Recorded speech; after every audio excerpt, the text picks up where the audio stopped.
Un segundito que inicie la transmisión, ¿sí?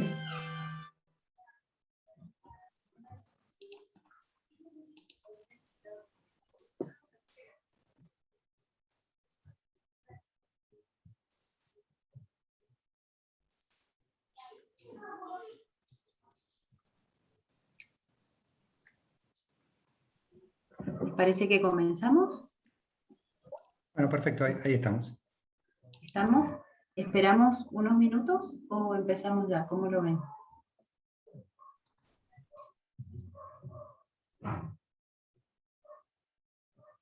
Hola. Hola, ¿qué tal? Buenas tardes. María Elena, bienvenida. Buenas tardes, gracias. ¿De dónde sos, María Elena? Vivo en Cipolletti, Río Negro, y trabajo en la Universidad Nacional de Comahue, en Neuquén, bueno, ahora desde casa, pero en la facultad que está en Neuquén. Estamos al ladito, pegaditos. Bueno, bienvenida.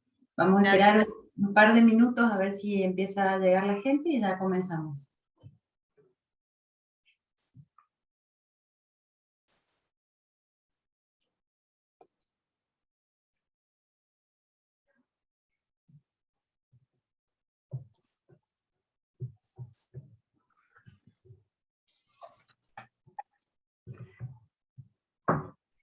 Bueno, yo ya veo que hay 19 participantes, así que si les parece bien, vamos a comenzar por respeto a los que han llegado en el horario indicado, así que les damos la más cordial bienvenida a este ciclo de conferencias que tiene su primera edición el día de hoy. Queremos agradecer la presencia de todos los que nos están acompañando, sean miembros de esta red argentina de universidades trabajando para la reducción de desastres, como también otras personas que están interesadas en estos temas, profesionales, investigadores, profesores, alumnos y demás agentes de la sociedad que se van interesando en este tema que es tan convocante y tan actual. Así que les doy la bienvenida esta tarde. Mi nombre es Silvia Quiroga.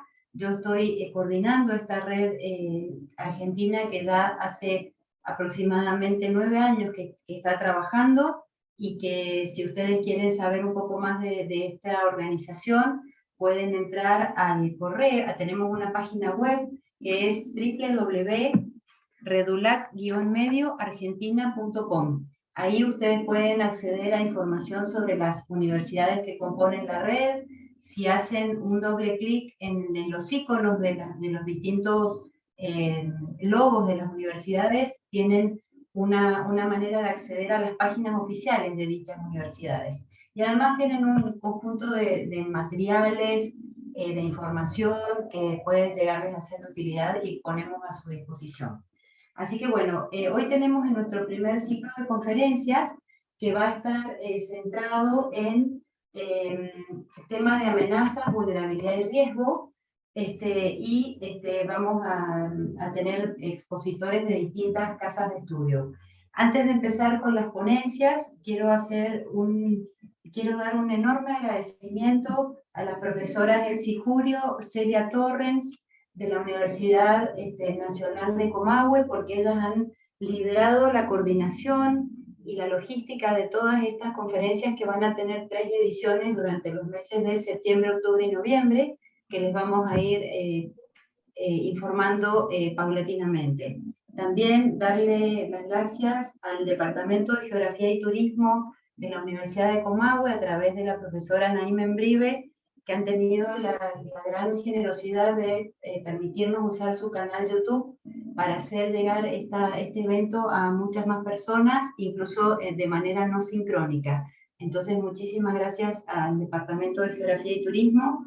También tenemos el Departamento de Geografía de la Universidad Nacional del Sur, que a través del doctor Jorge Gentili también ha tenido la gran gentileza de permitirnos usar la plataforma Zoom para poder tener una amplitud de participantes y de buena calidad de comunicación.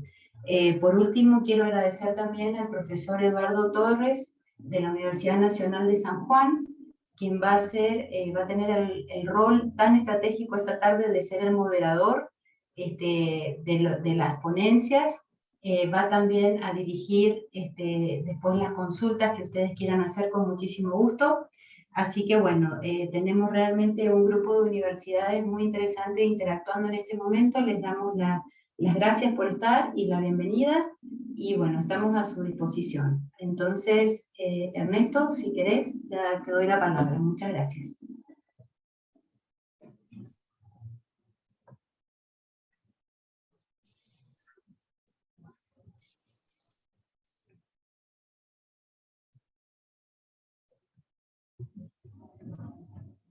Estás sin sonido, Ernesto.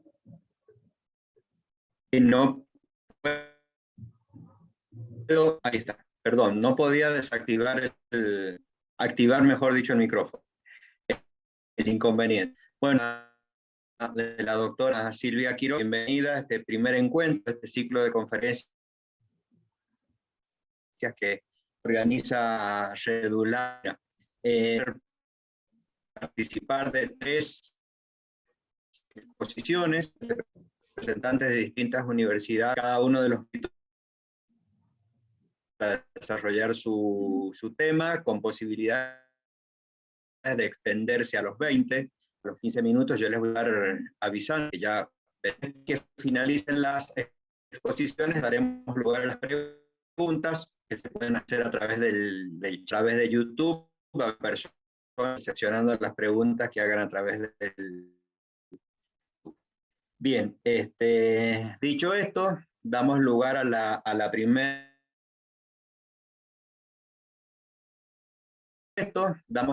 Ella pertenece al Instituto de Estudios Interdisciplinarios de Ingeniería de la Universidad Católica de Salta y aportes a la estimación de la amenaza sísmica en la ciudad de Salta.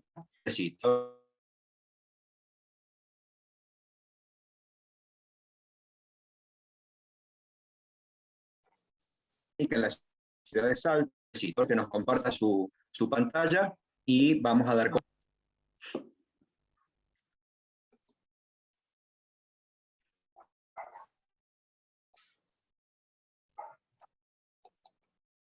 Bueno, espero que todo esté saliendo bien.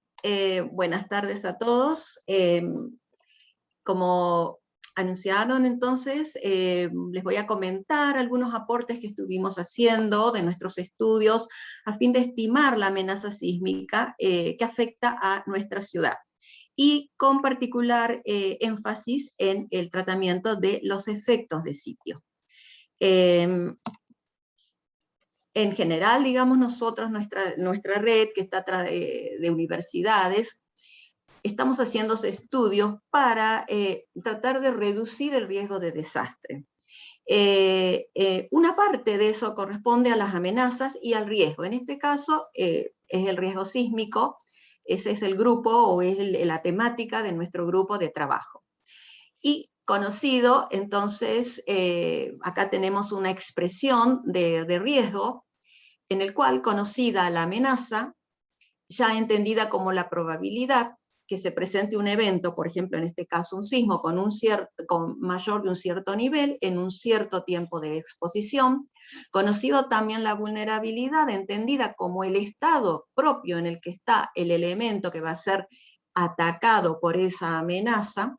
Entonces se define el riesgo como la probabilidad que se presente una pérdida de ese elemento E en ese cierto tiempo de exposición. Matemáticamente, en general, este riesgo se mide en la probabilidad de exceder consecuencias económicas, sociales, ambientales, etc. O sea que siempre hay una concomitancia y un mutuo condicionamiento entre la amenaza y la vulnerabilidad. Nuestro grupo trata ambos tópicos, pero ahora en este caso vamos a hacer énfasis en la amenaza. Bien, la amenaza sísmica que se cierne sobre nuestra ciudad responde al fenómeno de subducción, que en general es el común a toda la zona andina, Argentina y gran parte de Sudamérica. Acá tenemos estos focos, a ver, voy a poner el puntero al azar. Tenemos estos focos en nuestro país de las 2 zonas más sísmicamente activas, Cuyo y el noroeste argentino, en especial en la zona de la ciudad de Salta y San Salvador de Jujuy, que son las ciudades capitales de las provincias de Salta y Jujuy. En este caso señalo Salta. Entonces, estamos muy cerca o en la zona en la cual se desarrolla el frente de deformación este del fenómeno de subducción. Entonces, es una zona que presenta varias fallas corticales con actividad evidente y en la cual prácticamente son muy pocas las que se conocen las características dinámicas, que son muy útiles para determinar la amenaza sísmica, digamos, con fines que nos interesan a los ingenieros, que es para el dimensionamiento de las estructuras. Pero sí han registrado movimientos que han sido registrados, ya sea por la sismicidad histórica o por la sismicidad instrumental a partir del año 1920 aproximadamente. En este mapa hemos ploteado los eventos o los focos de eventos en el periodo 1692-2018. Este evento, el de 1692, que justamente fue en septiembre, es el primero registrado en lo que es hoy el territorio argentino. Y ha dado origen en nuestra provincia a una de sus tradiciones culturales y religiosas más caras a los sentimientos de los salteños, que es la festividad del Señor y la Virgen del Milagro, algo muy común en los pueblos andinos. Hay varios pueblos andinos que tienen como patrones generalmente al Señor y le llaman lo mismo, Señor del Milagro. Por ejemplo, conozco en Perú, que en las localidades del sur de Perú, que hay varios señores del Milagro. Acá se puede apreciar muy bien la placa Nazca como subduce bajo la placa sudamericana. Y estos eventos, que son corticales, más superficiales, son los que corresponden a ese frente, y sobre todo el de la Sierra de Santa Bárbara, que es donde están este puntito negro, cuya magnitud ha sido estipulada en mayor de 7, donde está ese sismo histórico que dio comienzo, digamos, a los registros sísmicos en el país. Y allí se han producido los sismos más grandes históricos, 1844, 1948, en el 1973, y últimamente en 2015, que también afectó y hubo fallecidos en la zona más cercana al epicentro. Bien, el Instituto Nacional de Prevención Sísmica, como sabemos, ha dividido, ha clasificado la actividad sísmica en la Argentina por medio de este mapa de zonificación sísmica, que es a un nivel regional. Y allí están claramente marcados las zonas 4 y 3, 4 Cuyo, 3 el noroeste argentino, como las zonas sísmicas más intensas. El parámetro de intensidad sísmica que se utiliza para esta clasificación es la aceleración máxima del suelo. Esto es un parámetro muy común que toma la práctica ingenieril para la determinación de la solicitación sísmica. Ese mapa en realidad tiene unos cuantos años y, como comentamos, ha sido definido en base a la sismicidad regional con el conocimiento de las fuentes sismogénicas activas en el tiempo. Es el mismo mapa que yo conozco desde el año 80. Pero últimamente sismólogos y geofísicos de la Universidad Nacional de Salta están estudiando fallas más cercanas a la ciudad, que son fallas que muestran actividad cuaternaria, al menos cuaternaria, pero mucho más cercanas en el tiempo, es decir, ellos consideran que han tenido actividad holocénica, por lo tanto son fallas activas que deben ser fehacientemente consideradas en la determinación de la amenaza sísmica de la ciudad de Salta. Así tenemos las fallas de las sierras del Mojotoro, Medeiros y Pacha, que con fórmulas empíricas vastamente conocidas, por ejemplo la de Wells y Coppersmith, están dando magnitudes probables, máximas magnitudes posibles en el orden de 6,7 hasta 7.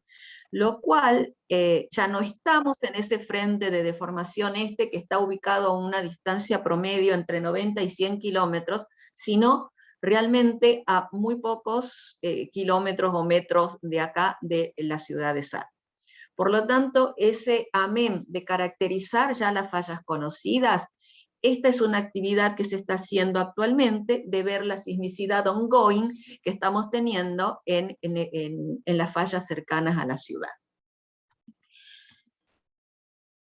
Eso sería lo que, digamos, en cuanto a la peligrosidad sísmica, de alguna manera nos está diciendo el input energético que podríamos tener, por ejemplo, en el valle, en la base de nuestro valle.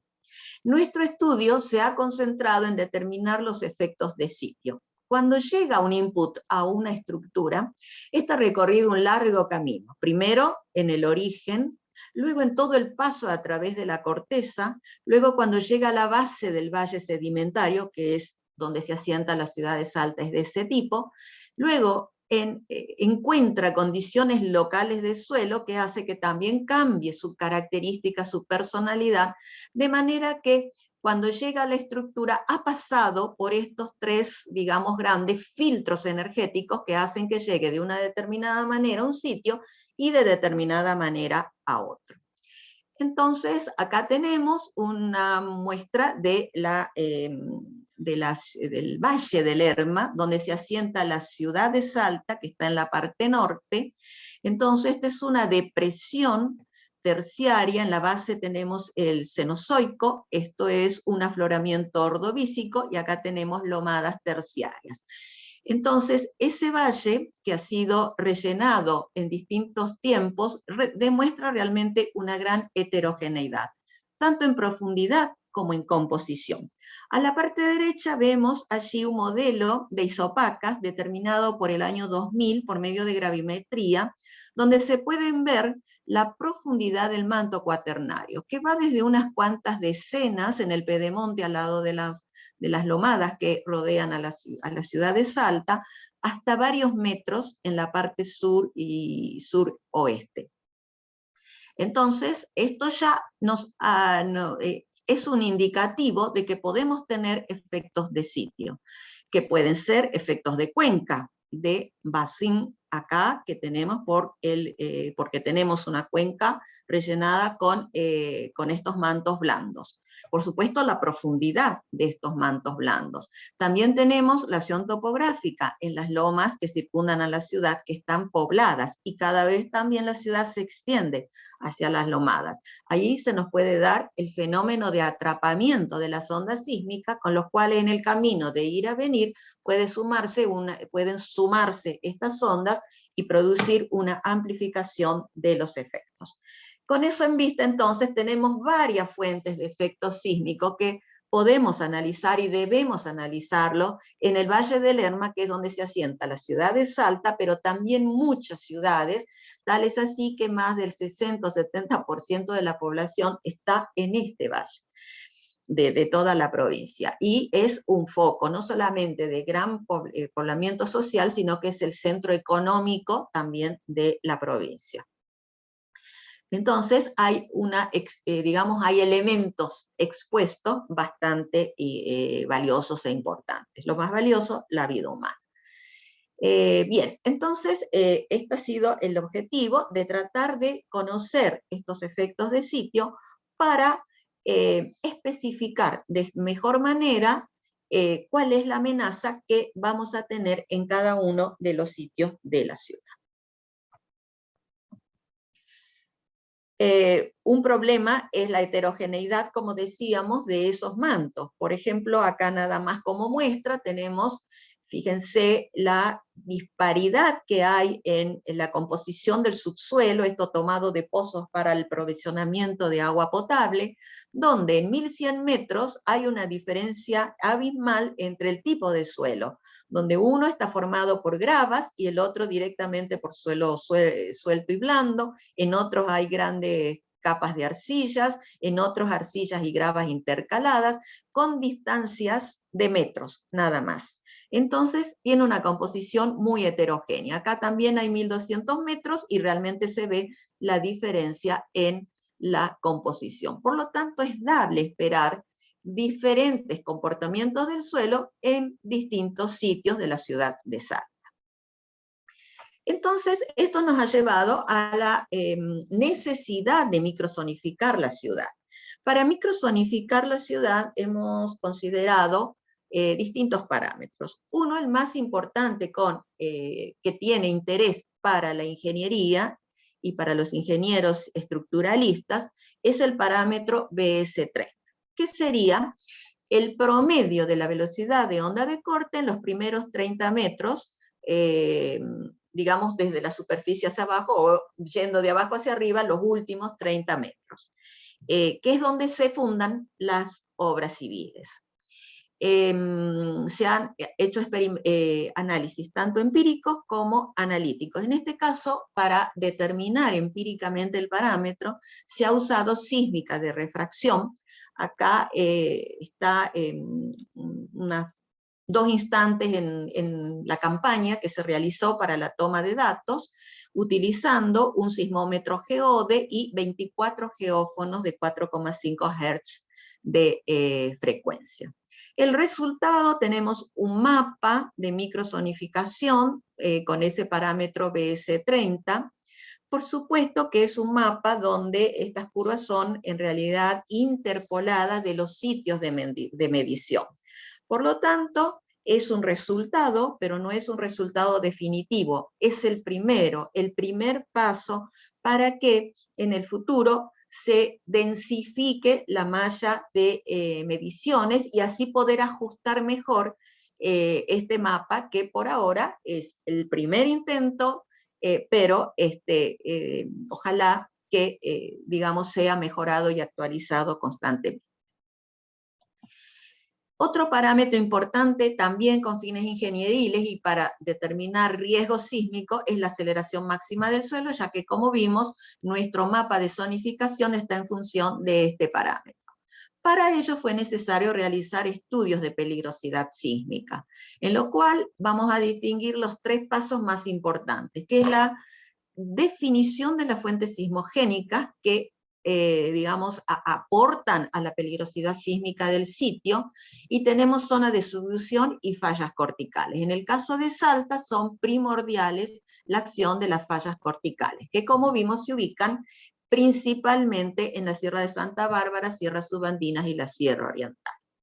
Luego apelamos a ecuaciones del movimiento del suelo, lo que antes era más común en las jergas llamar las relaciones de atenuación.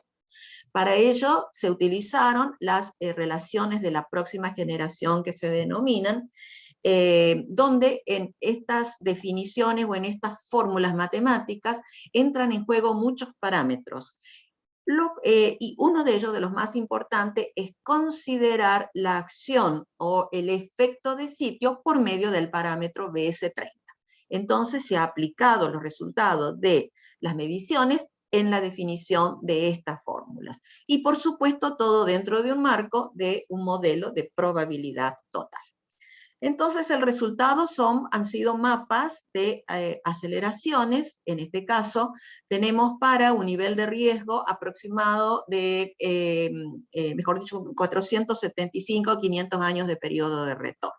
O sea, un 10% de probabilidad de ser sobrepasado en un tiempo de exposición de 50 años. Y tenemos los resultados de aceleraciones máximas en roca y en superficie. Entonces, este último mapa refleja la acción o refleja el papel de los mantos superficiales de suelo.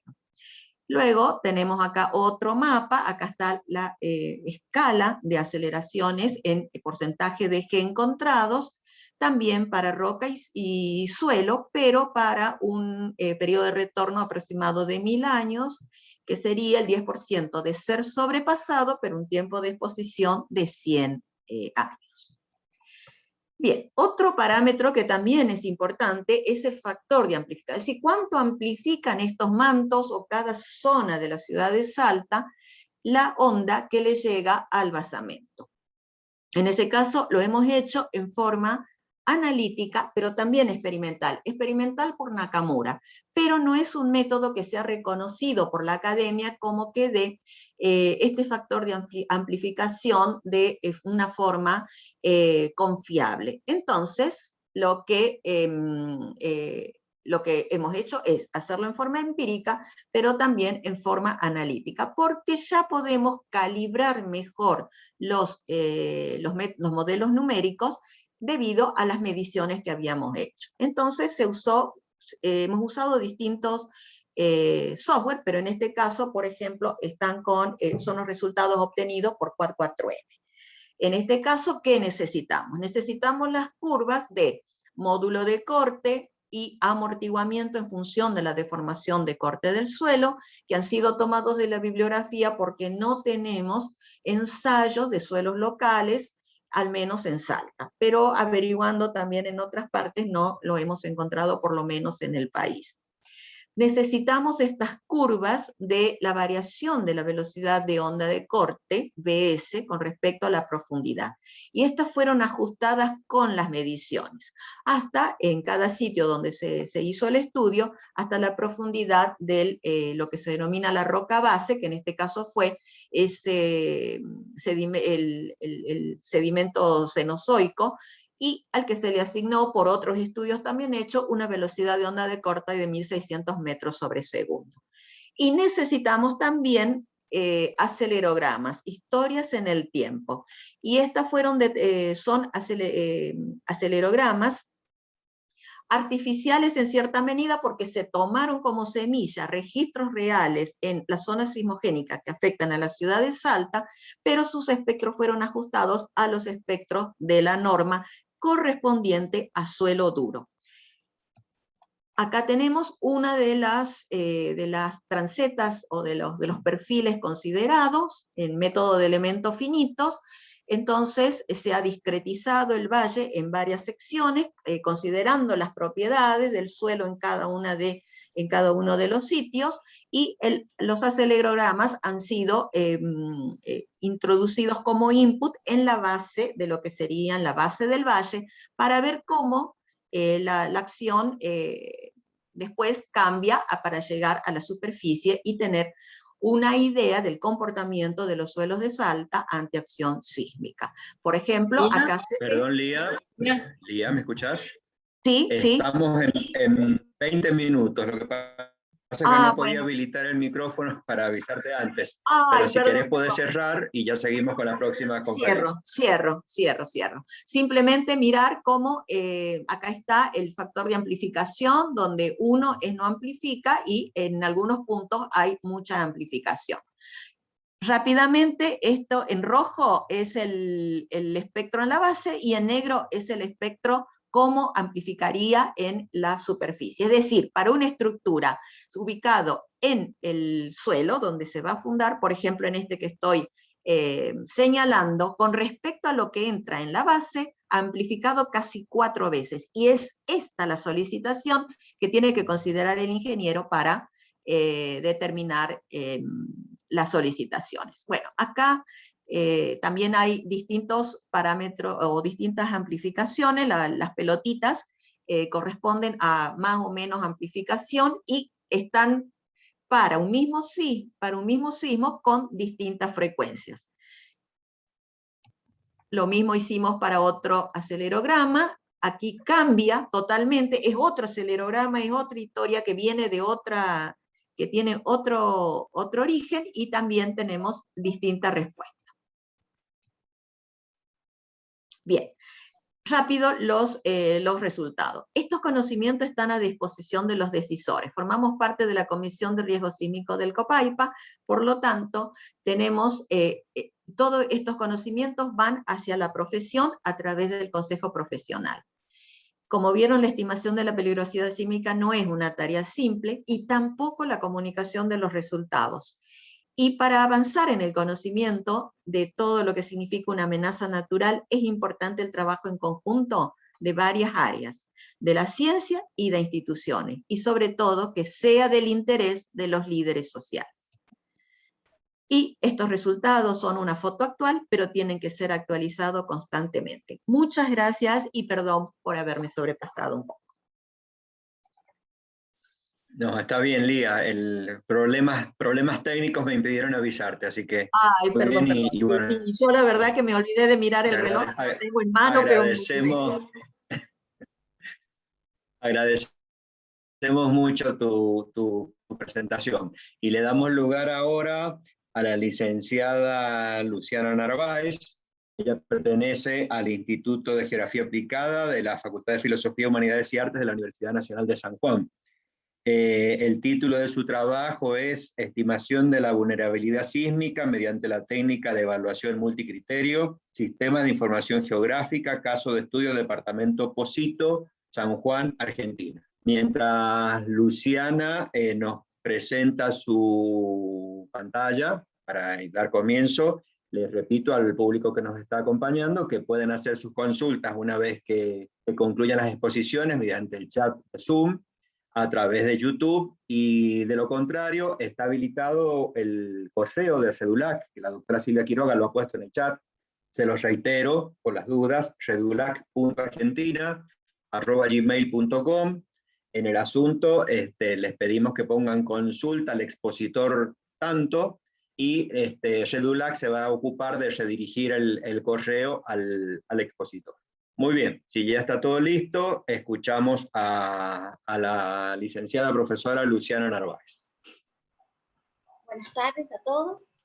Como presentó Ernesto, el tema que voy a exponer es estimación de la vulnerabilidad sísmica mediante la técnica de evaluación multicriterio, Sistema de Información Geográfica, caso de estudio, Departamento Posito, San Juan, Argentina.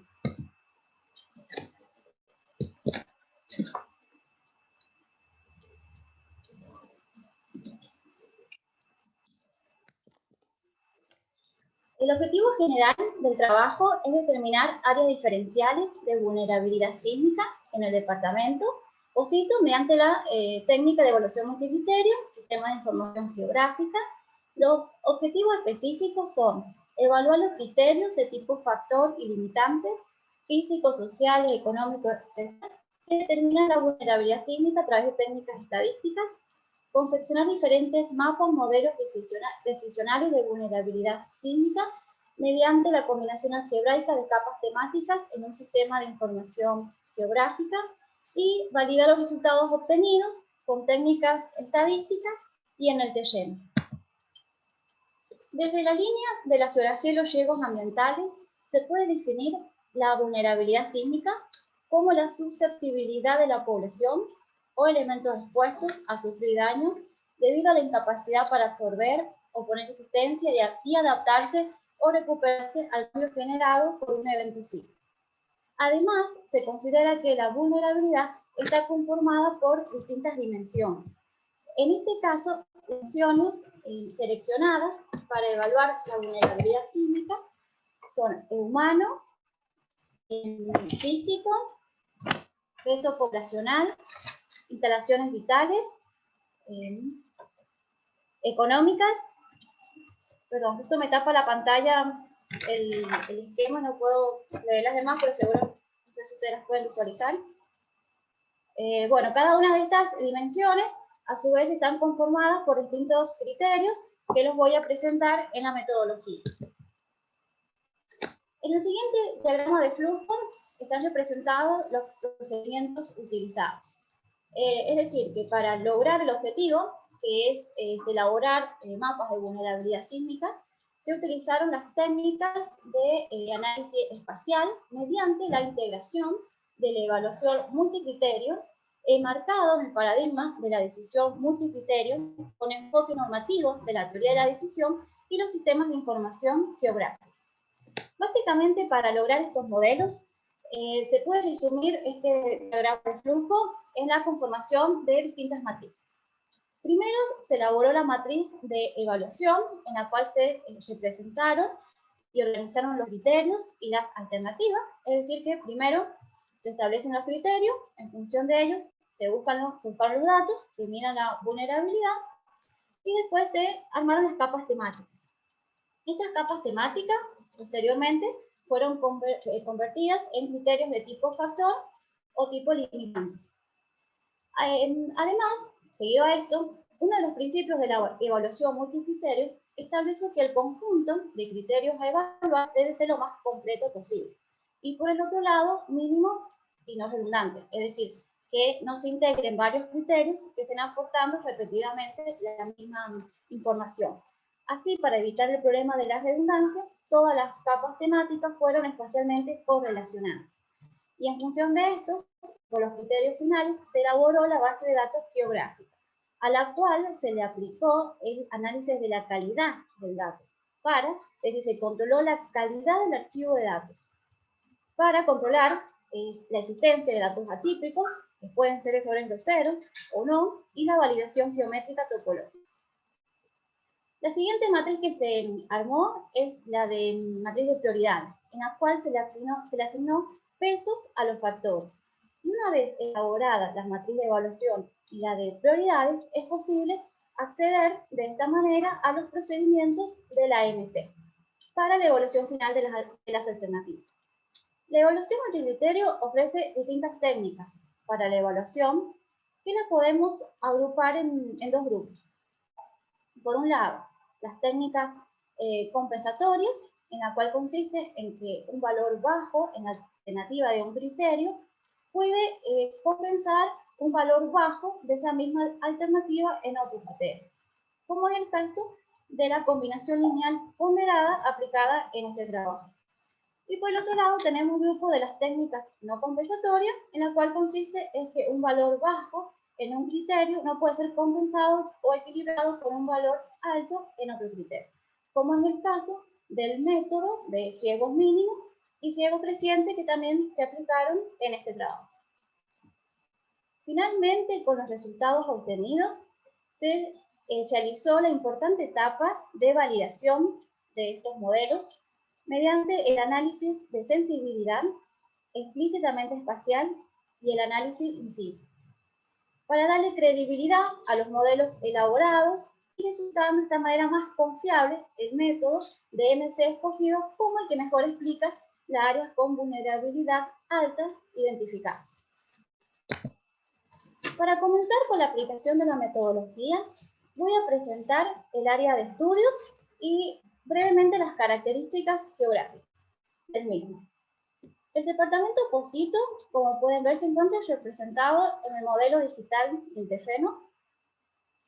Básicamente las estructuras que lo conforman es la Sierra Chica de Sonda, que es una parte de precordillera, la bajada pedemontana de dicha sierra y la depresión del valle. A nivel general, el departamento no se ve influenciado por napas freáticas altas, a excepción de la zona este del departamento, y que además esta zona está conformada por suelos de granos con pocas probabilidades de compactarse. Por lo tanto, el INPRES, teniendo en cuenta esta condición y otras, clasifica a esta zona del departamento como de licuefacción alta. En cuanto a las características poblacionales y la configuración del territorio, es predominantemente longitudinal, estructurado por las vías principales en la misma dirección, es decir, norte-sur. Y en cuanto a la distribución de la población, las mayores cantidades de densidad de población las encontramos en la zona norte de Pocito, en la villa Nacusi y Barbosa, así se llama la localidad, y en la cabecera departamental. Bueno, en función del análisis de estas características geográficas, además se incorporó, se hizo una recopilación de antecedentes, se buscó bibliografía del tema en cuestión, de la vulnerabilidad, para la selección de los criterios a evaluar. En la siguiente etapa, ya estoy mostrando los criterios seleccionados y transformados en capas temáticas. Dentro de la dimensión física, se incorporó el criterio mapa de aceleración del suelo, mapa de licuefacción, epicentros, Dentro de la dimensión humana, menores de 14, mayores de 65 años. En la dimensión poblacional, los criterios a evaluar fueron discapacitados, densidad de población, superficie edificada, discapacitado, lo agregué a la dimensión humana. Y la dimensión habitacional, los criterios utilizados fueron edificaciones precarias regular y edificaciones precarias. En cuanto a la dimensión económica, los criterios son necesidades básicas insatisfechas, población inactiva y población desocupada. En cuanto a la dimensión educativa, el criterio es población postsecundaria incompleto. Y en el caso de la dimensión de las instalaciones vitales, los criterios incluidos son escuelas, clubes deportivos, espacios verdes, centros de atención primaria de la salud, iglesias, el cuartel de bomberos, y puestos policiales y las líneas vitales. Y en cuanto a la dimensión social, se incluyó las uniones vecinales con personalidad jurídica y los no son propietarios de la vivienda y del terreno. Los resultados que obtuve del análisis de correlación de las capas temáticas, y como ustedes pueden observar en la tabla, hay capas correlativas con un coeficiente de correlación mayor a 0,50 y que por economía de cálculo y de tiempo se decidieron eliminar, como fue la edificación precaria, la población inactiva, población desocupada, no son propietarios de la vivienda y terreno, y el mapa de licuefacción. En el caso de los menores de 14 años, no los quise eliminar porque si bien si eran correlativos esta capa con otras, considero que es importante evaluar los grupos etarios vulnerables. Entonces lo que se hizo fue, se unió los menores de 14 con los mayores de 65 y los discapacitados en un criterio mediante un indicador. Lo voy a presentar más adelante. Una vez ya obtenidos los criterios finales, el paso siguiente es elaborar los modelos con los métodos, 4 métodos que expliqué anteriormente. Voy a comenzar con el grupo de las técnicas no compensatorias. Esta técnica exige que las coberturas sean transformadas, entonces criterios tipo factor y tipo limitante, y que sean estandarizadas con la lógica booleana, si se genera un mapa binario con valores de 0 y 1. El valor de 1 se consideró a los elementos de mayor vulnerabilidad y el 0 al resto, es decir, no vulnerable.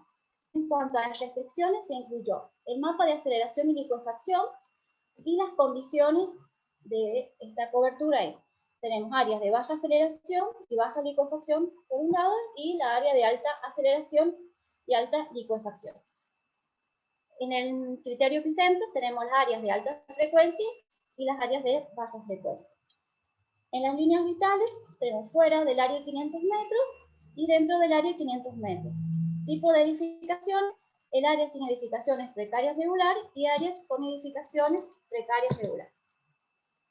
En los factores se incluyó la densidad de población y la condición es fuera del área mayor a la mediana, que es de 30,85 habitantes sobre el kilómetro cuadrado, y adentro del área mayor a la mediana de 30,85 habitantes sobre kilómetros cuadrados. Superficie edificada, adentro del área mayor a la mediana de 46,32 metros cuadrados, y fue el área mayor a la mediana de 46,32 metros cuadrados.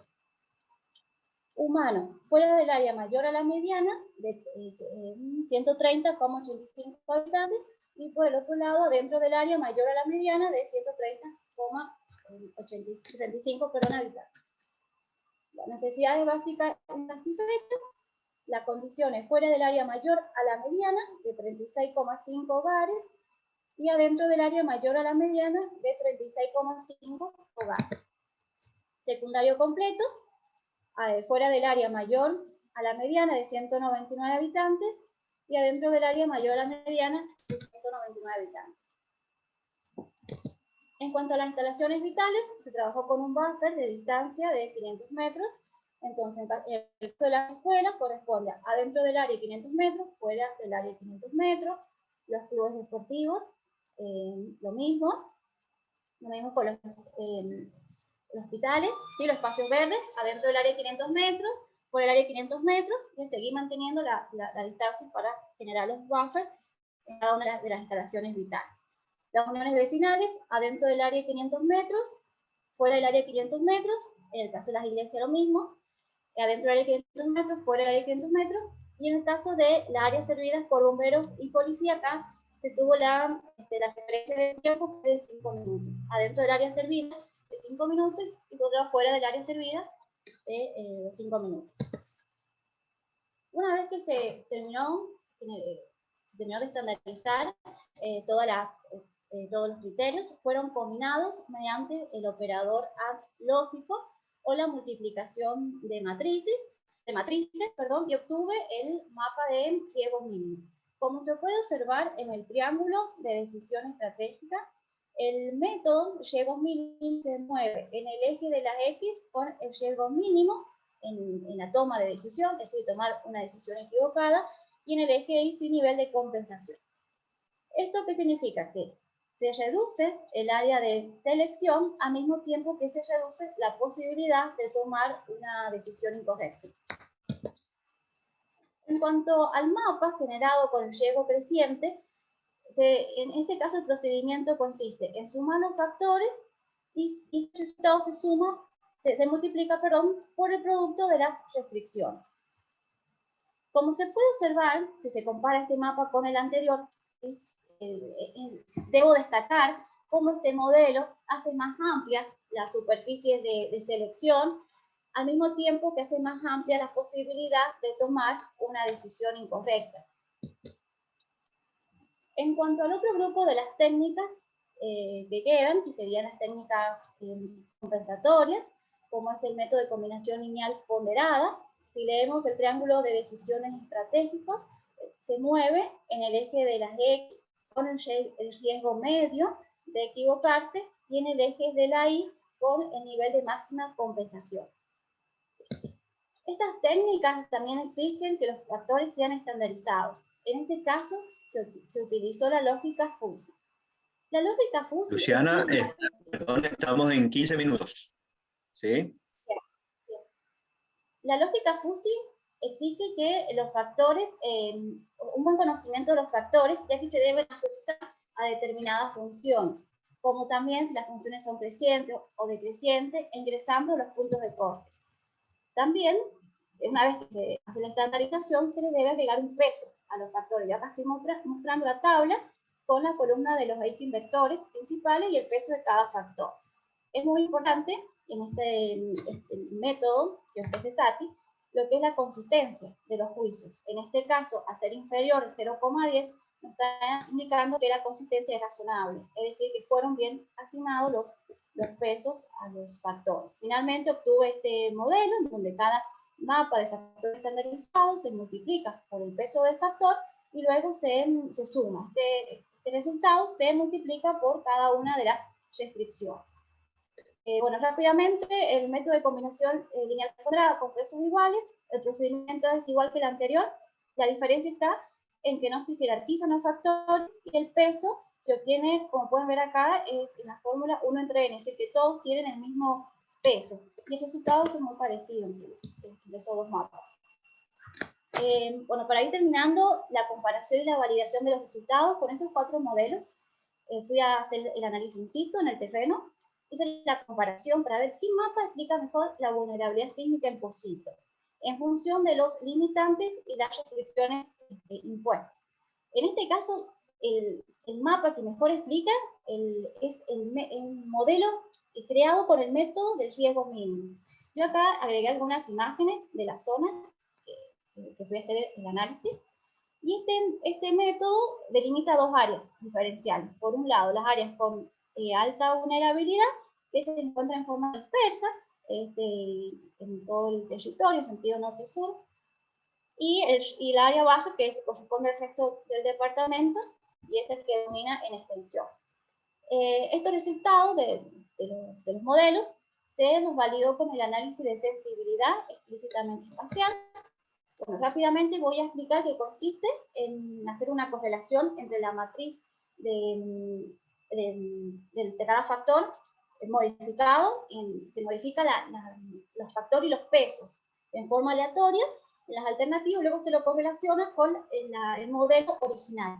Lo correlacioné con Pearson y Kappa, y obtuve que los coeficientes son muy parecidos, y además están comprendidos entre el intervalo de 1 y 0,81, es decir, que influyen en forma significativa o casi perfecta todos los factores en el modelo, y eso está indicando que es robusto el mapa de vulnerabilidad generado.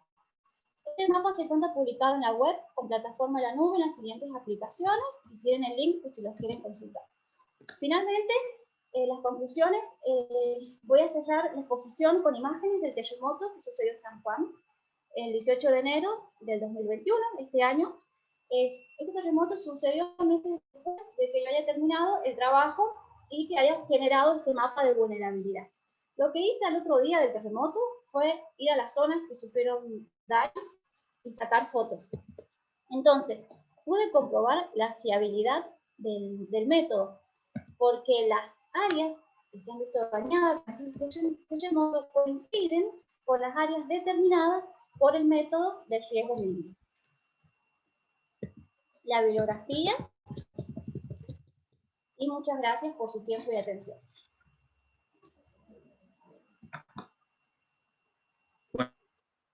Bueno, muchas gracias, Luciana, por tu participación.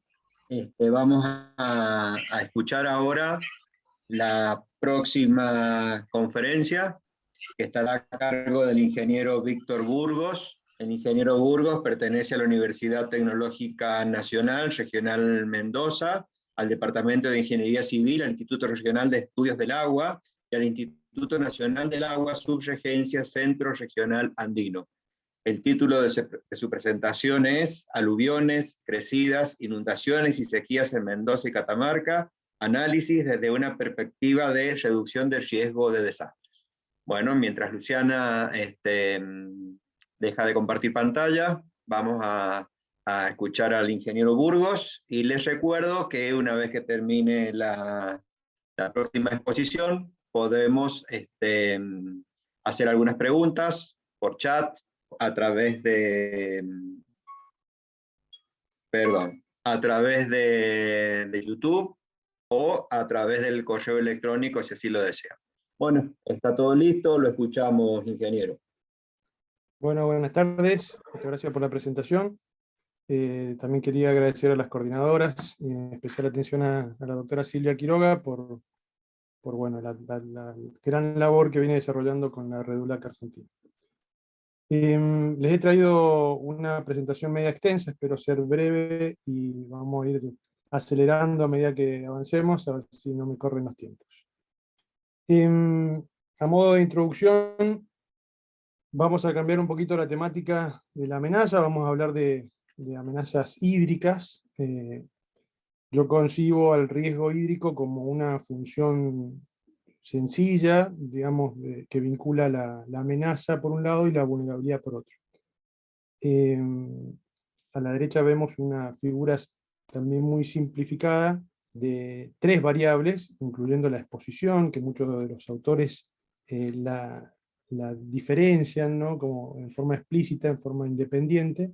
Yo, en su primer momento de abordar estos temas de riesgo que tanto me han llamado la atención desde hace muchos años, lo estudiábamos en forma diferencial a la exposición, pero finalmente, como buen ingeniero, simplificamos por ahí las cosas, y hoy en día lo considero incluido dentro de o la amenaza o la vulnerabilidad.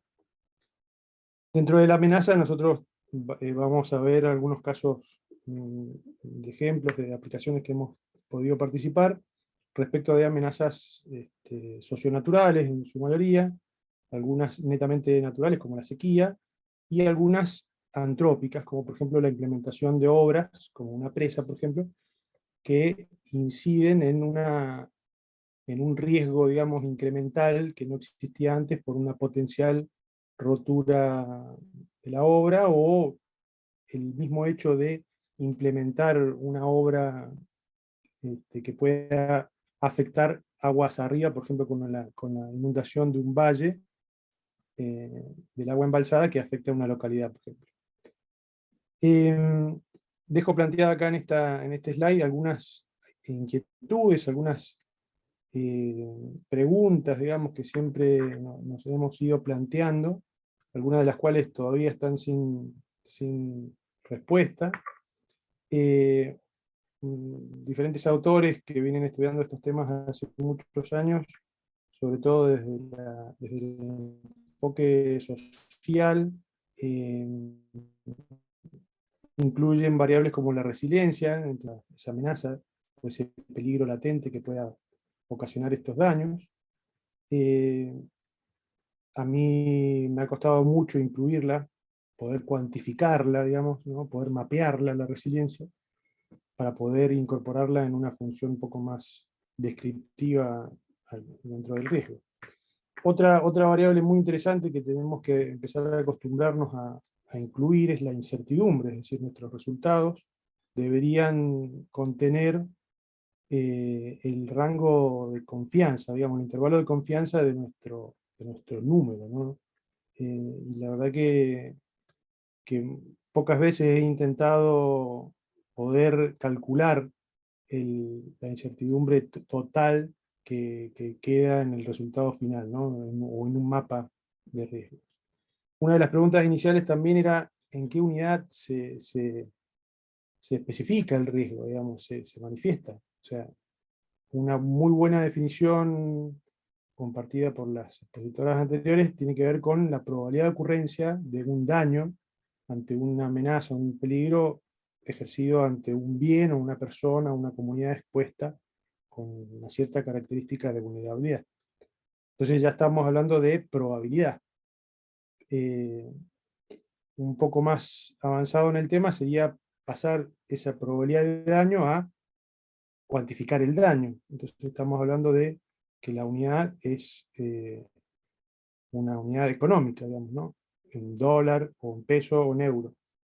Y finalmente lo que estamos más acostumbrados es a representar el riesgo en un mapa de colores, ¿no? Un mapa semafórico, verde, amarillo, rojo, que nos indica justamente cualitativamente, ¿no? El nivel de riesgo. Acá cabe otra pregunta. En función de esa expresión del riesgo en una unidad determinada, ¿cómo lo represento? ¿En un mapa o en una curva? Por ejemplo, si estamos hablando de probabilidades, vamos a ver más adelante algunos ejemplos. Es muy interesante para un tomador de decisiones tener evaluado la probabilidad anual de un costo potencial por una determinada amenaza, porque puede ser comparado con una inversión, por ejemplo, de obras. Entonces rápidamente uno puede identificar que accionar con alguna solución estructural que reduzca la amenaza o que mejore la resiliencia es mucho más beneficioso económicamente que esperar la probabilidad que ocurra el daño. Y acá cabe la gran problemática de llegar a esas curvas de probabilidad de daño, porque digamos, entiendo que es muy difícil generar las curvas de evaluación de daño individual, ya lo vamos a ver más adelante. Después el planteo del objetivo inicial, digamos, tiene que estar muy bien definido. ¿Para qué quiero generar un estudio de riesgo? ¿No? Para una planificación, para una prevención, para regular el uso del suelo. Generalmente me ha tocado de cerca producir o ver distintos mapas de uso mal utilizados, mapas de riesgos mal utilizados, es decir, queriendo obtener información para la cual no fue diseñado ese mapa, ¿no? El enfoque también es algo que siempre me interesó basar en un modelo más numérico, más cuantitativo, más matemático, versus los modelos cualitativos, que por ahí tienden a ser subjetivos, el tema de la definición de los umbrales, a partir de qué valor pasa de rojo a naranja o de verde a amarillo. Es difícil ponerle número a todo o tratar de modelizar, matematizar todo, pero es la idea. Otro enfoque es si este estudio de riesgo es estático o dinámico. Entendemos que la amenaza es aleatoria, es distribuida en tiempo y espacio, dinámica por sí, la vulnerabilidad también, pero generamos estudios estáticos, una foto, como decía Lucía, que debería ser actualizable, y nunca lo actualizamos. Pero voy a mostrar algunos ejemplos de sistemas de alerta temprana que tienden a estudiar estas variables en forma más dinámica. La escala tiene mucho que ver, a mayor detalle, mayor complejidad, es decir, si me voy a una escala regional es más fácil que hacer algo más pequeño. Los datos, obviamente, siempre son necesarios, siempre son faltantes, en calidad y en cantidad, y para empezar a ver los casos, quería retomar una definición de un concepto que viene del año 2007, de la GWP, que tiene que ver con la seguridad hídrica, que se define y siempre se entendió como la garantía de disponer de agua en cantidad y calidad aceptable para satisfacer las necesidades del hombre y del medio ambiente, y aceptando un nivel de riesgo. Esa definición tiene dos partes, siempre se tomó la primera, considerando la seguridad hídrica del lado de la escasez, es decir, gestionar la demanda ante una amenaza, ¿no?, de escasez, ¿no?, de sequía. Y siempre se dejó de lado la otra cara de la moneda, que tiene que ver con el exceso, ¿no?, la inundación. Se tiene que gestionar la inundación, se tiene que gestionar esa demanda, y la definición es clarita, aceptando un nivel determinado de riesgo. Entonces la pregunta es, ¿quién define ese nivel de riesgo, ¿no? En la amenaza sísmica está mucho más entendido, mucho más aprehendido por la comunidad, por las normas, existen códigos. En cambio, en la parte hidráulica, ¿quién define hasta qué nivel de altura de una inundación en la calle puedo soportar, ¿no? Vamos a ver algunos casos de estudio, me traje varios, vamos a verlos rápido. Algunos son evaluaciones multicriterio, de simple y multiamenaza, algunos casos de inundación por presa, urbanizaciones en pedemonte, el uso de unos geoindicadores topohidrológicos muy interesantes, algo más numérico, más de modelos hidrodinámicos, algo de monitoreo de sequía y gestión de amenazas, y algunas soluciones propuestas de desarrollo urbano de bajo impacto. Este tipo de imágenes y noticias lo vemos con cada vez más recurrencia. Es la verdad, tragedia tras tragedia, con más frecuencia cada vez. El caso de La Madrid en Tucumán, el caso de Rodeo en Catamarca, Alcosna en Catamarca, pequeñas localidades turísticas que son afectadas por estas amenazas y sufren graves consecuencias y pérdidas de vida. El primero de los casos que quiero ver y proponerles un análisis muy sencillo, siempre enfocado desde lo metodológico, no presten atención mucho a los resultados. Este tiene que ver con una evaluación multicriterio, algo más sencillo de lo que presentaron recién. Tiene que ver con la elección del mejor sitio de reasentamiento de la Villa Las Loicas por la relocalización forzada por un proyecto de presa, ¿no?, la presa Portezuelo del Viento, que de ejecutarse inundaría completamente la localidad, por lo cual se tiene que trasladar, relocalizar forzadamente toda esa comunidad. Entonces, trabajando con la comunidad, se propuso una evaluación multicriterio con distintas amenazas naturales, que son esas que están listadas ahí.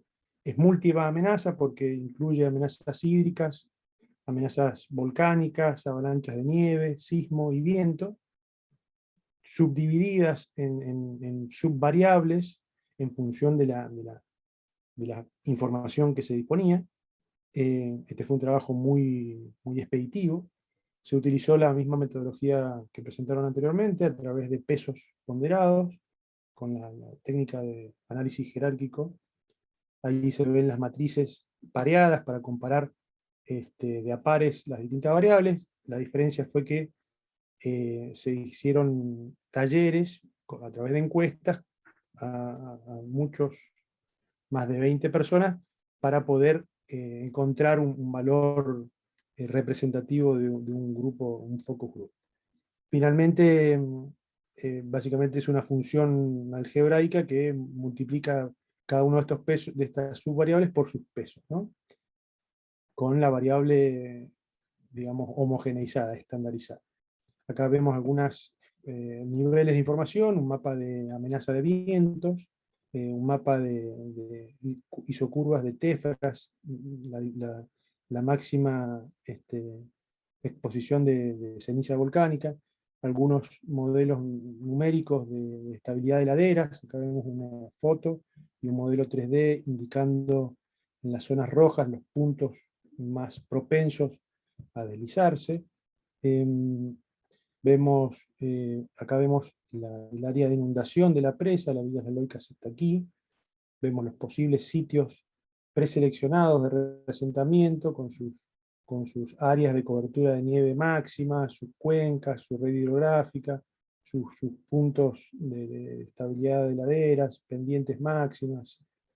Finalmente, se coloca un ranking de cada una de esas subvariables, se sumaron otras respecto a infraestructura, calidad escénica, distancia a rutas, acceso al agua, etcétera, etcétera, y se eligió, digamos, el mejor sitio a partir del cual se proyectó la villa futura. El segundo caso de estudio tiene que ver con otra evaluación multicriterio. Esto se aplicó en el departamento de Luján de Cuyo. Lo interesante aquí, acá se muestran los distintos niveles de información con los cuales se conformaron esta evaluación multicriterio para obtener este mapa, acá a la derecha, mapa de amenaza. También es amenaza múltiple porque incluye incendios, instancias fallas y la amenaza hídrica. También se hicieron talleres para obtener estos pesos de las variables principales, y lo interesante de esto es que se logró una ordenanza de la cual la doctora Silvia Quiroga formó parte, en la cual se estableció esta innovadora propuesta de restringir una zona para dejarlo como corredor aluvional y biológico, ¿no? Entonces, a través de modelaciones hidráulicas se establecieron las alturas y las velocidades de flujo para finalmente determinar georreferenciadamente un polígono de restricción al dominio que tendrá la zona. Es decir, la zona está avanzando hacia el pedemonte, entonces a través de un ordenamiento del territorio se restringe el uso en esas zonas amarillas. Acá vemos el uso de distintos indicadores geohidrológicos. Víctor, perdón, estamos en 15 minutos. Bien, ya voy cerrando. Bueno, estos indicadores son muy interesantes, son rápidos de implementar. Acá están comparados con modelos hidráulicos. Por ejemplo, este es un resultado hidráulico de una modelación numérica y este es el indicador topográfico. Este es el indicador de humedad. Existen indicadores de potencia de cauce que nos dan una idea de la erosión, de la capacidad erosiva del suelo. También muy comparable con modelos más geotécnicos de inestabilidad de laderas. Acá hay una secuencia de imágenes que dan cuenta de esto, modelo hidráulico versus indicadores, muy similares, en algunos casos con algunas diferencias, pero nos dan una idea de la amenaza aluvional que existe en la zona. Representan bien las zonas húmedas, las zonas de erosión. Si nos vamos a una modelación más numérica, este es el flujograma de trabajo que generalmente seguimos. La vulnerabilidad la tomamos desde un punto de vista físico, es decir, el impacto que puede producir una amenaza, una altura de agua con una velocidad, y cómo impacta al deslizamiento o al vuelco a una persona o un edificio, una infraestructura. Y a través de estas curvas, ¿no?, de inestabilidad o estabilidad, se puede determinar si un píxel con una determinada carga hidráulica y una velocidad, y la exposición de un bien o una persona es inestable o no, es vulnerable o no. Entonces, a través de estas inecuaciones podemos, digamos, correr un modelo de álgebra de mapas multiplicando la amenaza, que tiene que ver con la inundación por la vulnerabilidad. Mostrarles un poco algún caso de erosión del puente de la Ruta 40 que cayó colapsado a fines de febrero.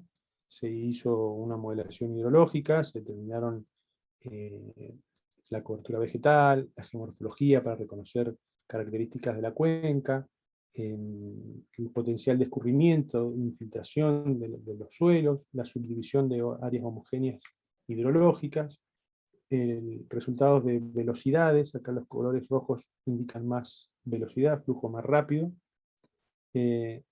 Acá colores más azules indican más altura de agua. Estos son mapas de inundación para una determinada tormenta de diseño, con hidrogramas distribuidos a lo largo de toda la cuenca, y haciendo zoom en el puente, acá están las dos trochas de la ruta, caracterizamos el suelo con la rugosidad y obtenemos las líneas de flujo, ¿no? Y las alturas y velocidades para esa determinada crecida, y se estiman las erosiones por modelación uni y bidimensional, como es la que estamos viendo ahora, donde se ven la incidencia de las pilas de los puentes. Acá se ven las 4 pilas y estas son las que colapsó. Acá había una defensa de roca articulada, que fue lo que se dio, y fueron justamente en las zonas de máximas velocidades y máximas erosiones. Un perfil de corte de la situación pre y post evento con las modelaciones realizadas dan cuenta de que se ajusta bastante a lo que pasó. Algunas fotos de lo acontecido, la situación pre-evento en la línea roja y el post-evento en la línea marrón, algunas líneas de resaca de lo que quedó y el puente colapsado. Esta la voy a pasar, básicamente es una evaluación multicriterio similar con muchas más variables, nuevamente la obtención de un mapa semafórico, ¿no? De riesgo, de amenaza en este caso.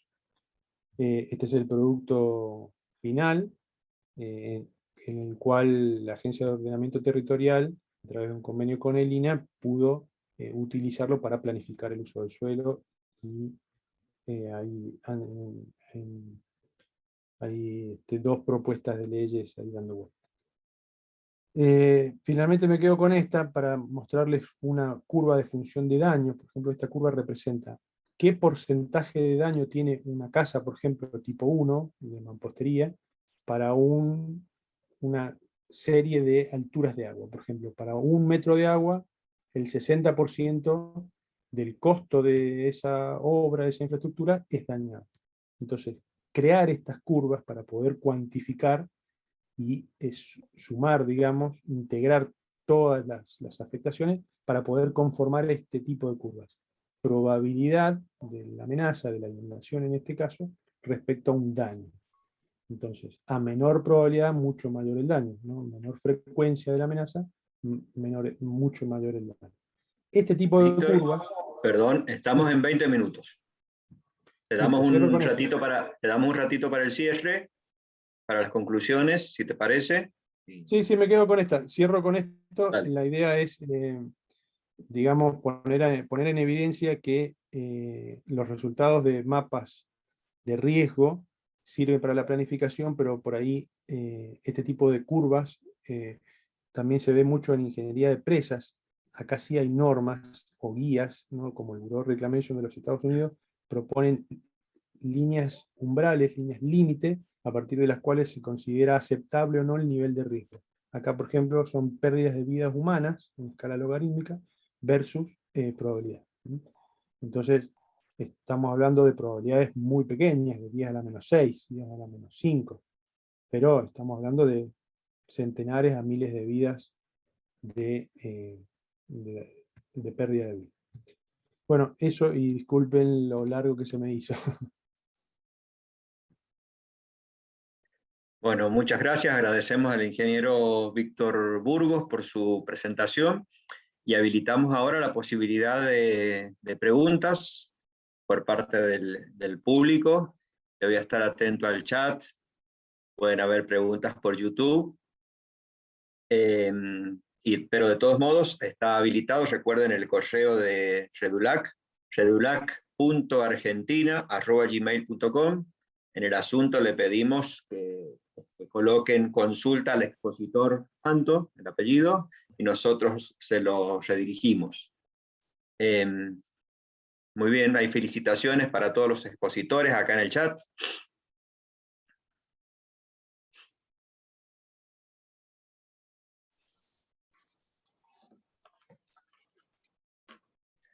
Súper interesante y aplicado, dice la doctora Verónica Gil.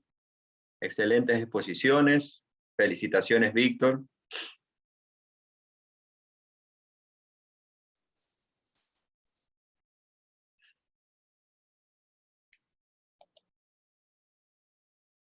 Reitero, si no hay preguntas para hacer ahora, las pueden hacer a través del correo. Saludos desde Bahía Blanca y Santa Fe. Desde YouTube nos están enviando saludos, desde Bahía Blanca y desde Santa Fe. Yo tengo dos preguntas, Ernesto. Sí, ¿cómo no? Jorge, ¿no? Sí. A ver, te escuchamos, Jorge. Sí, me parece que estaba Víctor, pero como gusten. Las mías son puntualmente... Sí. Adelante, Víctor, sí. Tranquilo, Jorge, adelante, me ganaste mano, no hay problema. Dale. No, puntualmente son dos preguntas para él.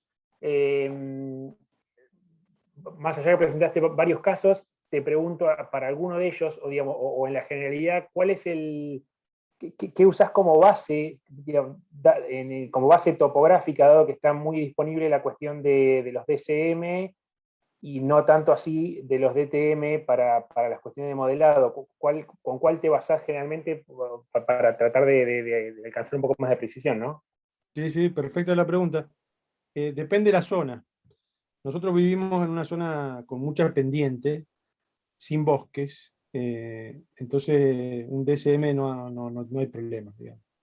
En el caso de zonas llanas o con mucho bosque, ahí un modelo de superficie no sirve, obviamente. Hay que hacer las máscaras y mejorarlo.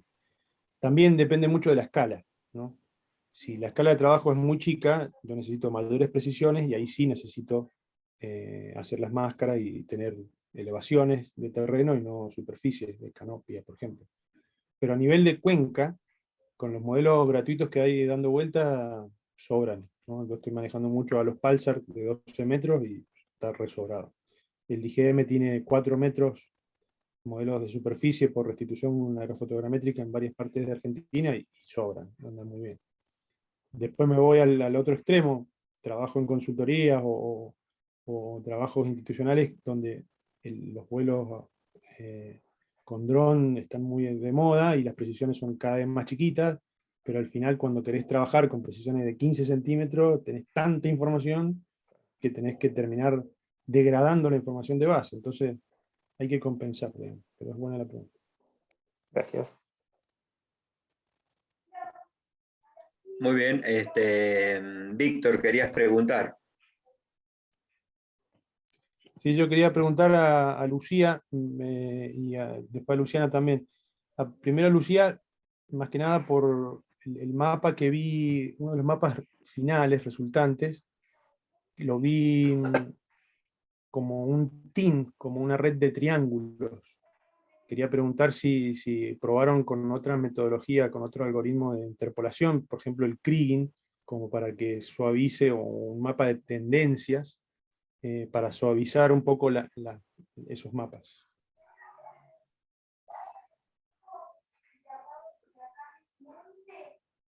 La pregunta va dirigida a Lía Orozco, ¿no?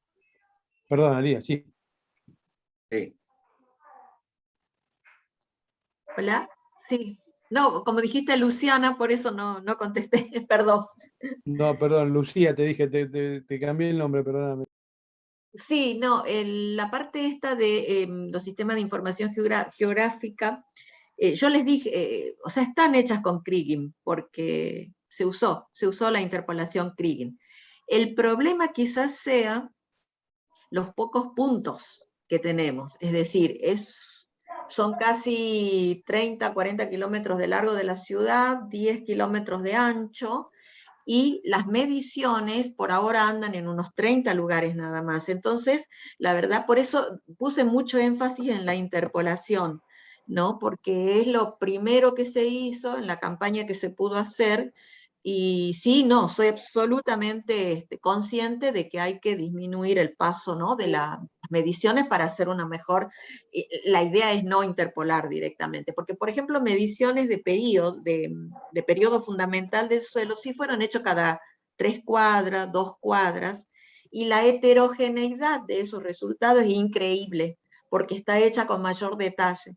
Entonces yo creo que estos mapas que ahora son como áreas, ¿no? Área norte, área centro, se van a hacer muchísimo más, cuando logremos tener mayor detalle, van a ser como más, no tan homogéneos, mucho más heterogéneos. Pero sí, está hecho con esa interpolación, pero para mí son pocos puntos los que tenemos de partida. Muy bien, gracias Lía. Les leo algunos mensajes que tenemos en el chat. Dice Verónica Gil, me interesó el tema de la altura del agua, donde las personas corren peligro para justamente trabajar a nivel de las ciudades. ¿No? Este mensaje para Víctor. Laura Inver dice, muy valioso el espacio de intercambio. Felicitaciones a Lía, Luciana y Víctor por sus exposiciones. Saludos. Bueno, más preguntas. Silvia ha levantado la mano. Bueno, sí, muchas gracias. Felicitar enormemente a los expositores. Han sido 3 charlas que realmente han sido muy motivantes. Espero que hayamos tenido muchos alumnos escuchando o que lo puedan ver luego por el canal de YouTube, porque realmente ha sido interesantísimo. Yo quería preguntar o plantear, Víctor lo dijo en forma explícita, pero es un elemento subyacente que le hace contrapeso a estos diagnósticos que hacemos sobre las amenazas y el riesgo en el territorio, que es el tema de la resiliencia.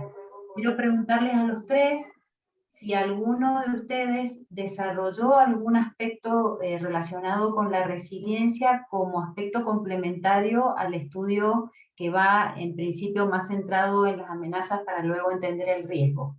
Así que esa es mi pregunta. Gracias. ¿Alguno de los 3 quiere responder primero? Bueno, empiezo yo. O sea, la resiliencia... Bueno, sí, escuchamos. O sea, la resiliencia como concepto está absolutamente, voy a decir así, de onda, ¿no? Porque de un tiempo a esta parte no hablamos solamente de preservar, y yo estoy hablando ya desde mi formación de ingeniera civil. En cuanto al diseño, manda la prevención del colapso, o sea, salvaguardar la vida humana.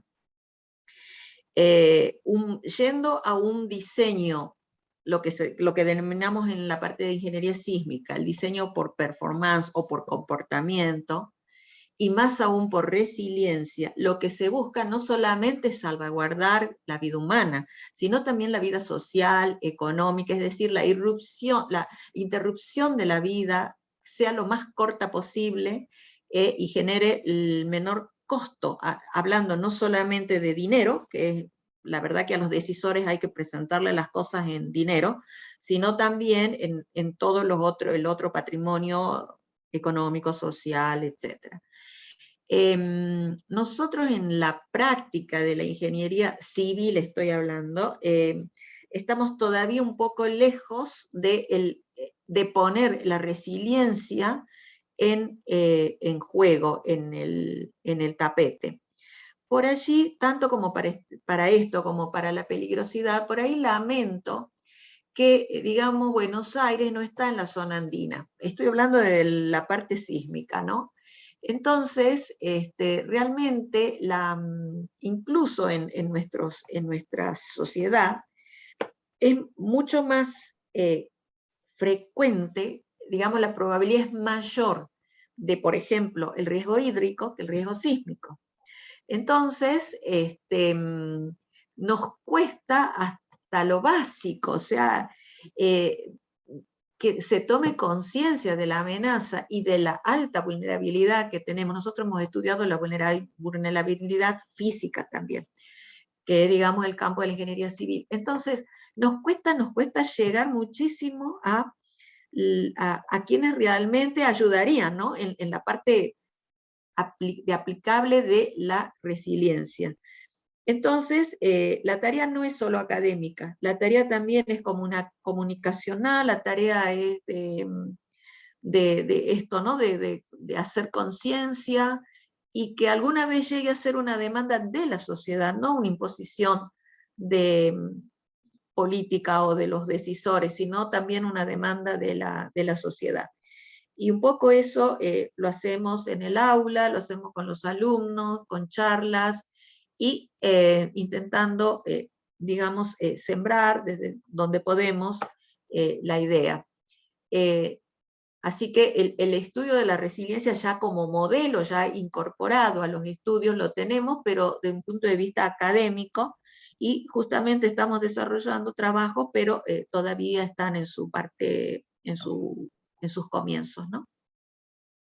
Pero a mí me gustaría que esto llegue, o que sea un clamor, por decir así, de la sociedad, para que realmente disminuya la probabilidad del desastre. El riesgo lo tenemos, la amenaza está ahí siempre, la vulnerabilidad la tenemos que disminuir, pero digamos, todo es tan complejo, pero bueno, hacemos lo máximo posible desde nuestro lugar, que es la academia.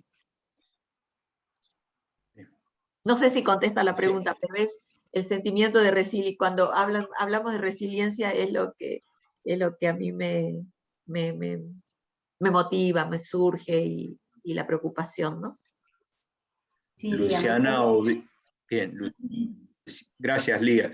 Luciana o Víctor, no sé si quieren agregar algo a la pregunta de Silvia. En el caso de vulnerabilidad, lo que relacionado con la resiliencia, lo que pude incluir fueron los criterios relacionados con las instalaciones vitales, que serían los sitios, considero, de alojamiento o de rescate, de resguardo en caso de suceder un evento sísmico, como también incluir lo que es el cuartel de bomberos y los puestos policiales, que serían, y pude crear desde cada uno de los puestos policiales de bomberos, especiales áreas de servicio, que es la zona que pueden albergar ellos en función de la distancia y el tiempo, es decir, cuáles serían las zonas que pueden ayudar en función de la distancia y el tiempo. Yo sería, en cuanto a la resiliencia, lo que agregué de los criterios. Está bueno eso, Luciana, no me había dado cuenta. Estás mapeando vos la resiliencia, porque estás incluyendo variables que contrarrestan la vulnerabilidad. O sea, bastante interesante el enfoque. Yo no me hacía la idea de cómo mapearla, la resiliencia. Pero ahí está indicando eso, justamente. Encontró variables que contrarrestan a la vulnerabilidad, y si la mapea y la mete en la función de la evaluación multicriterio, está incluyendo la resiliencia. Está perfecto. Gracias, Víctor. Muy bien, gracias Luciana y Víctor. Había levantado la mano Celia también para hacer una consulta. Sí, buenas noches a todos. Tenía una consulta para Luciana.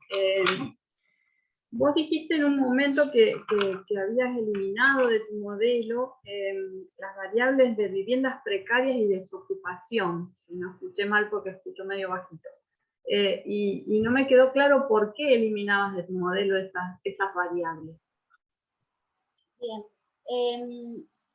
Lo que pasa es que no quise incorporar criterios que correlacionan con varias variables, es decir, no aportar repetidamente la misma información con los criterios. Entonces, las edificaciones precarias, tenía una capa de edificaciones precarias y también edificaciones precarias regulares.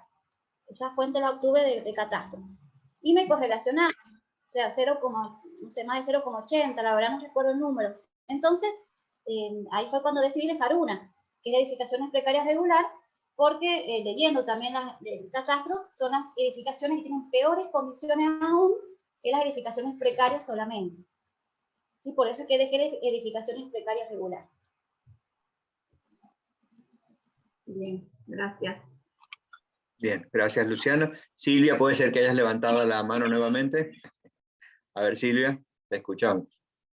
Sí, quería hacer un aporte más que lo escribí brevemente en el chat, pero lo voy a hacer ahora el aporte como funcionario público, no como estudiosa del tema del riesgo.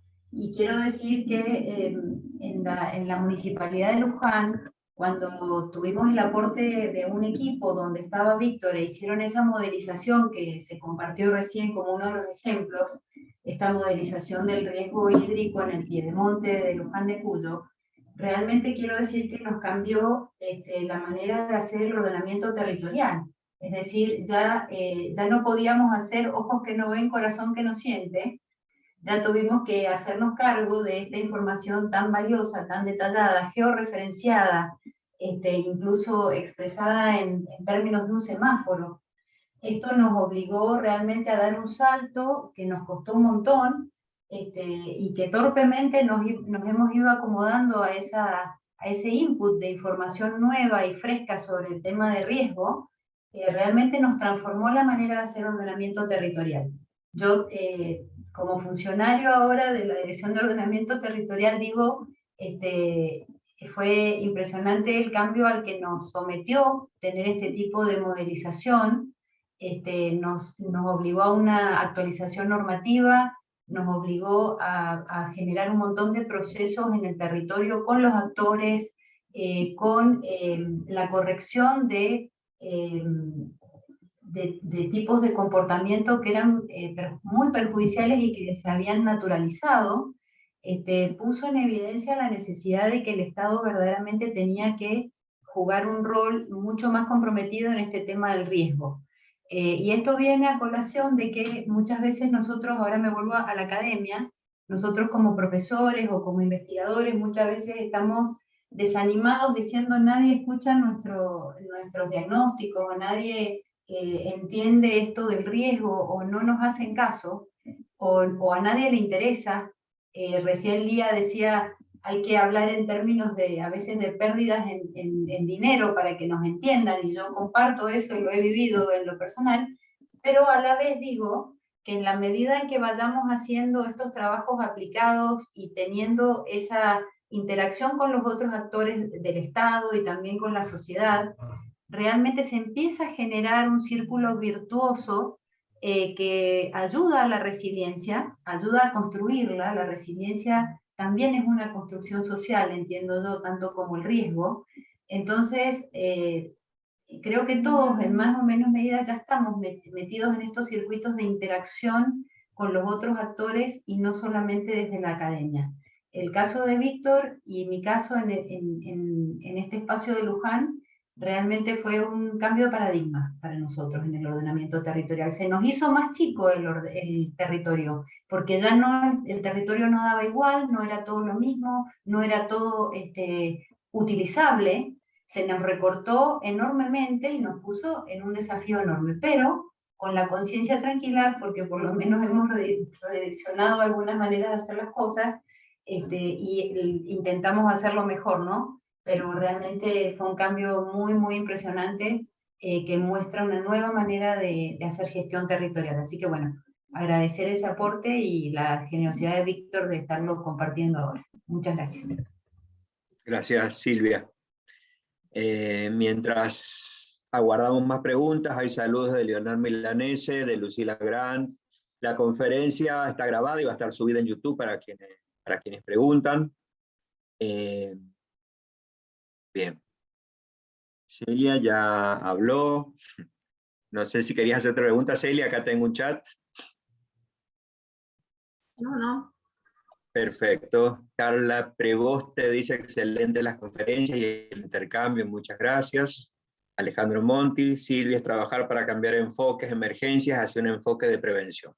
Bueno, creo, Silvia, que si no hay más preguntas... Está Lía, Ernesto. Lía, perdón, disculpas, ahí está. No, Sí, está Lía, bien, no te solo escuchamos. para agregar a lo de Silvia, que me encantaría que ella fuera la funcionaria que está, digamos, en el ámbito donde yo me muevo. Pero entre una de las cosas que la gente, digamos, la gente del municipio donde he ido a dar charlas sobre estas cosas, más o menos que estaba en contra del desarrollo turístico, del desarrollo inmobiliario, o sea, una antidesarrollo total, simplemente por exponer que no quería que la gente estuviera en el lecho del río, porque es así, se está construyendo en el lecho del río, o por la parte, ¿no?, de la peligrosidad sísmica y todo lo que sea. Así que eso es cierto. La verdad que uno tiene que no solamente poner el esfuerzo y la energía en la parte de la academia, sino en pensar las estrategias, porque es lo importante, como un plan, ¿no?, como un plan ingenieril, cómo hacer una migración también de nuestros intereses en el sentido de los objetivos que nos guían para hacer estos trabajos a todos los que estamos en este grupo, para que de alguna manera sean aplicables, sirvan para la sociedad, que creo que es el fin último con el cual uno trabaja, ¿no? Así que creo que de un modo u otro, al escucharlos compartimos una parte, o compartimos esos problemas o esas cosas que también forman parte de nuestro trabajo, de nuestro quehacer y del objeto de estudio que tenemos. Bien. Muchas gracias, Lidia. Bueno, entiendo que no hay más preguntas. Si hay alguna, por favor me avisan. Si no, le cedo la palabra a Silvia para que le dé el cierre a este primer encuentro, que ha sido muy, muy fructífero, muy, muy bueno, la verdad. Silvia. Bueno, Ernesto, muchísimas gracias por tu rol de moderador, que no es fácil, no es para nada fácil ni simpático. A veces hay que tomar la rienda, y sí, porque nos quedaríamos horas, esa es la verdad. Bueno, agradecer muchísimo. Perdón, mientras hablaba, Lidia, se me cortó 5 veces internet. Después recuperé, pero bueno. Está bien. Agradecer muchísimo a los 3 expositores que han tenido esa amabilidad de compartirnos no solamente sus hallazgos y sus esfuerzos en la investigación y en la academia, sino también sus preguntas, ¿no? Muchas veces ellos dijeron, nos preguntamos esto lo estamos explorando, esto todavía hay que profundizarlo, y esas preguntas están buenísimas porque nos dan pie para sumarnos en esos esfuerzos. Mi pregunta de la resiliencia no es para nada inocente. Desde hace un buen tiempo vengo explorando eso, que considero que hay mucho por construir todavía, pero bueno, realmente ha sido un lujo enorme tener a estos 3 expositores.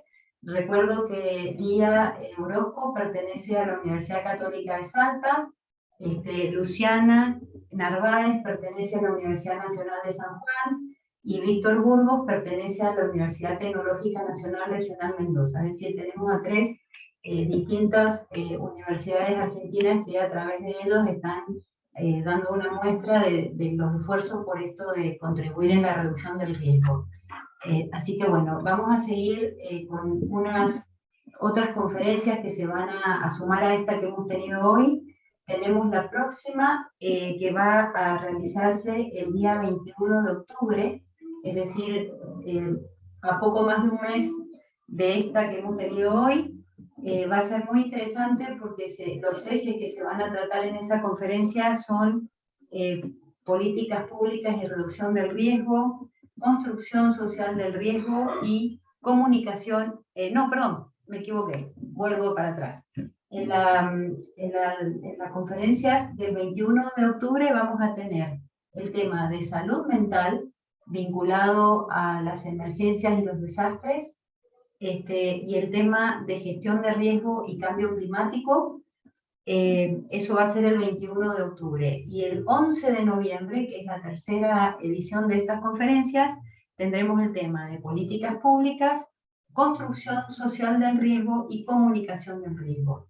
Creo que son temas muy interesantes, y todos aquellos otros que nos queden como una inquietud y que en este año ya no los vamos a poder desarrollar, estamos invitando a todos los que nos están escuchando y que se quieran sumar con nosotros en esta red a que se integren y también nos hagan llegar sus propuestas de temas y de contribuciones también, porque sin duda muchos de ustedes están trabajando en estos temas, están investigando o desarrollando tesis o guiando a personas, y realmente eso nos parece que es sumamente enriquecedor y que además es parte de los objetivos de esta red. Así que dicho eso, y felicitando una vez más a los expositores, bueno, les damos las gracias por haber participado, por haber comunicado sus ideas a través de los distintos medios. Qué bueno que esto va a quedar grabado a disposición para los que no pudieron estar. Y bueno, con mucho cariño los saludo y nos estamos volviendo a encontrar en un mes. Les vamos a hacer llegar las invitaciones correspondientes. Así que muchas gracias. Ernesto, no sé si quieres decir algo más. No, agradecer la posibilidad de esta función que me tocó hoy. Estaré participando en las próximas también. Así que agradecer a todos, un saludo para toda la gente de la red. Bueno, muchísimas gracias y muchísimas gracias a las instituciones que brindaron su apoyo por la coordinación, la Universidad de Comahue, la del Sur, y por la multimedia, por todas las conexiones. Así que muchísimas gracias por la colaboración y el trabajo en equipo que hemos tenido. Que tengan buena semana y nos vemos muy pronto. Bye. Adiós.